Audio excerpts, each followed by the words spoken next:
Bonjour à tous et bienvenue dans cette nouvelle vidéo. Aujourd'hui, dans cette vidéo, j'ai le plaisir d'accueillir Frédéric. Comment tu vas, Frédéric? Mais je vais très bien. Alors aujourd'hui, on fait une petite interview ensemble pour vous parler de l'assurance emprunteur puisque Frédéric est un expert. Frédéric, est-ce que tu peux te présenter? Oui, je m'appelle Frédéric Demailly, je suis agent général AXA Prévoyance et Patrimoine et je suis installé à Saint-Amand-les-Eaux. Alors c'est parti, parlons ensemble de l'assurance emprunteur. C'est parti.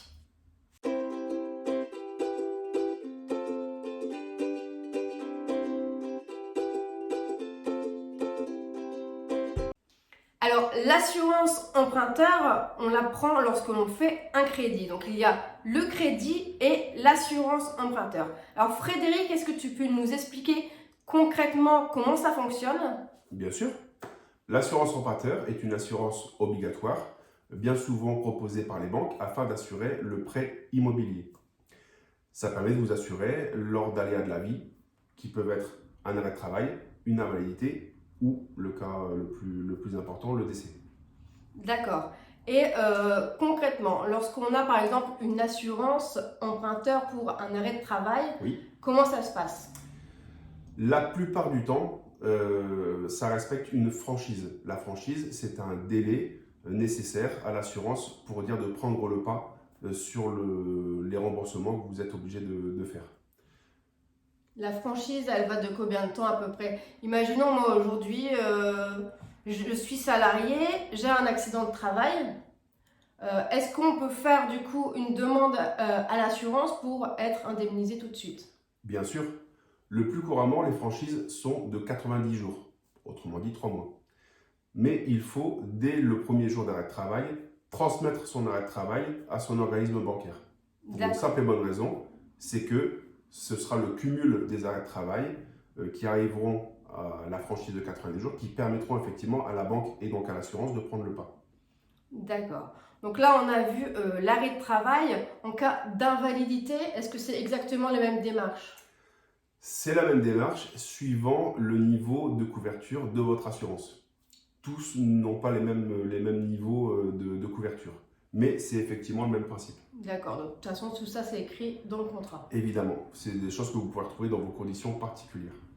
Est-ce que du coup, on peut avoir une assurance complémentaire en cas de décès pour protéger en quelque sorte le conjoint?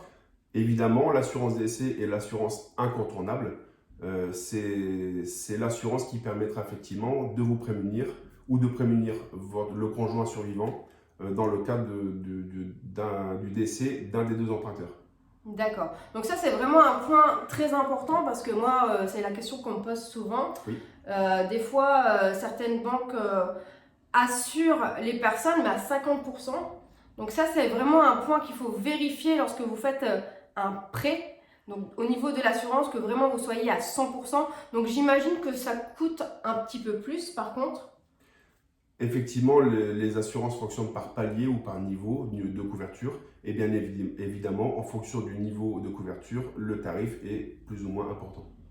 Donc imaginons si on fait en quelque sorte la bêtise d'être à 50%, comment ça fonctionne en cas d'indemnité? Eh bien, c'est pas compliqué. C'est l'assurance prendra le remboursement de l'échéance de prêt ou du prêt à hauteur de la quotité assurée. Dans ce cas-là, 50%. 50%, donc 50% de la mensualité. Exactement. Ok, d'accord. En termes d'assurance pour les personnes, il arrive quelquefois que certaines personnes ne puissent pas être assurées. Comment ça se fait? Encore une fois, c'est assez simple. Le principe de l'assurance, pour dire de pouvoir être assuré, il y a une sélection médicale et les résultats de la sélection médicale permettent d'avoir soit l'assurance complète, soit le cas échéant, une possibilité d'avoir une exclusion sur certaines problématiques de santé, voire une impossibilité d'assurer. D'accord, ok. Est-ce qu'on est obligé de prendre l'assurance avec la banque lorsqu'on fait son crédit? Dans les démarches, c'est plus simple en soi, puisque la banque gère une globalité entre le prêt et l'assurance. Mais ce n'est pas en soi une obligation. Vous pouvez bien évidemment passer par une autre possibilité d'assurance. En fait, c'est beaucoup plus facile d'avoir son prêt si on passe par la banque par l'assurance de la banque.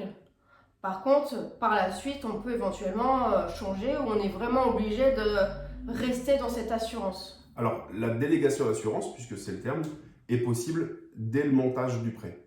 Mais les banques sont beaucoup moins enclins à vous faire votre proposition de prêt. En revanche, dès lors que votre prêt est acté et démarré, vous pouvez bien évidemment revoir votre partie assurantielle.